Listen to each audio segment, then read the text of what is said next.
संत लूकस का अध्याय 15 भटकी हुई भेड़ का दृष्टांत।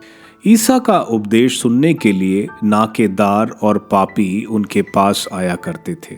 फरीसी और शास्त्री यह कहते हुए भुनभुनाते थे, यह मनुष्य पापियों का स्वागत करता है और उनके साथ खाता पीता है।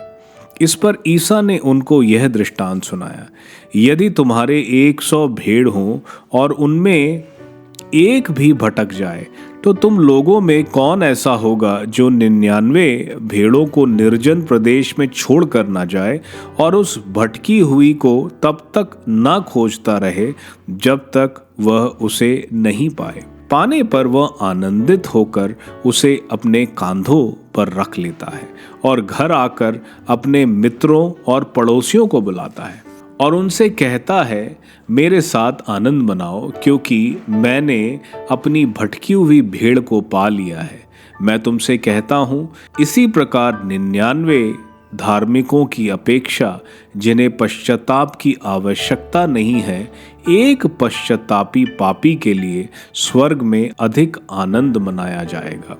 खोया हुआ सिक्का। अथवा कौन ऐसी स्त्री होगी जिसके पास 10 सिक्के हों और उनमें एक भी खो जाए तो बत्ती जलाकर और घर बुहार कर सावधानी से तब तक ना खोजती रहे जब तक वह उसे नहीं पाए।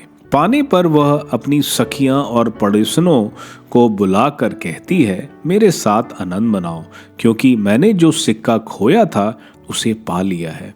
मैं तुमसे कहता हूँ, इसी प्रकार ईश्वर के दूत एक पश्चातापी पापी के लिए आनंद मनाते हैं। खोया हुआ लड़का। ईसा ने कहा, किसी मनुष्य के 2 पुत्र थे। छोटे ने अपने पिता से कहा, पिताजी, संपत्ति का जो भाग मेरा है मुझे दे दीजिए। पिता ने उनमें अपनी संपत्ति बांट दी। थोड़े ही दिनों बाद छोटा बेटा अपनी समस्त संपत्ति एकत्र कर किसी दूर देश चला गया और वहां उसने भोग विलास में अपनी संपत्ति उड़ा दी। जब वह सब कुछ खर्च कर चुका तो उस देश में भारी अकाल पड़ा और उसकी हालत तंग हो गई। इसलिए वह उस देश के एक निवासी का नौकर बन गया, जिसने उसे अपने खेतों में सूअर चराने भेजा। जो फलियां सूअर खाते थे उन्हीं में से वह अपना पेट भरना चाहता था, लेकिन कोई उसे उनमें से कुछ नहीं देता था।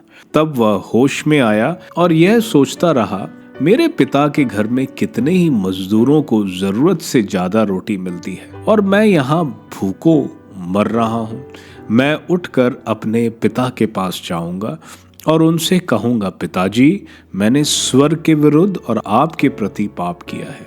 मैं आपका पुत्र कहलाने योग्य नहीं रहा। मुझे अपने मजदूरों में से एक जैसा रख लीजिए। तब वह उठकर अपने पिता के घर की ओर चल पड़ा। वह दूर ही था कि उसके पिता ने उसे देख लिया और दया से द्रवित हो उठा। उसने दौड़कर उसे गले लगा लिया और उसका चुंबन किया। तब पुत्र ने उससे कहा, पिताजी, मैंने स्वर्ग के विरुद्ध और आपके प्रति पाप किया है।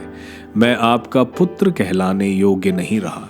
परंतु पिता ने अपने नौकरों से कहा, जल्दी अच्छे से अच्छे कपड़े लाकर इसको पहनाओ और इसकी उंगली में अंगूठी और इसके पैरों में जूते पहना दो। मोटा बछड़ा भी लाकर मारो, हम खाएं और आनंद मनाएं, ताकि मेरा यह बेटा मर गया था और फिर जी गया है, वह खो गया था और फिर मिल गया है, और वे आनंद मनाने लगे। उसका जेठा लड़का खेत में था। जब वह लौटकर घर के निकट पहुंचा तो उसे गाने बजाने और नाचने की आवाज सुनाई पड़ी। उसने एक नौकर को बुलाया और इसके विषय में पूछा। इसने कहा, आपका भाई आया है और आपके पिता ने मोटा बछड़ा मारा है, क्योंकि उन्होंने उसे भला चंगा वापस पाया है। इस पर वह क्रुद्ध हो गया और उसने घर के अंदर जाना नहीं चाहा। तब उसका पिता उसे मनाने के लिए बाहर आया, परंतु उसने अपने पिता को उत्तर दिया, देखिए, मैं इतने बरसों से आपकी सेवा करता आया हूँ। मैंने कभी आपकी आज्ञा का उल्लंघन नहीं किया। फिर भी आपने कभी मुझे बकरी का बच्चा तक नहीं दिया ताकि मैं अपने मित्रों के साथ आनंद मनाऊं। पर जैसे ही आपका यह बेटा आया जिसने वेश्याओं के पीछे आपकी संपत्ति उड़ा दी है, आपने उसके लिए मोटा बछड़ा मार डाला है। इस पर पिता ने उससे कहा, बेटा, तुम तो सदा मेरे साथ रहते हो और जो कुछ मेरा है वह तुम्हारा है, परंतु आनंद मनाना और उल्लासित होना उचित ही था, क्योंकि तुम्हारा यह भाई मर गया था और फिर जी गया है, यह खो गया था और फिर मिल गया है।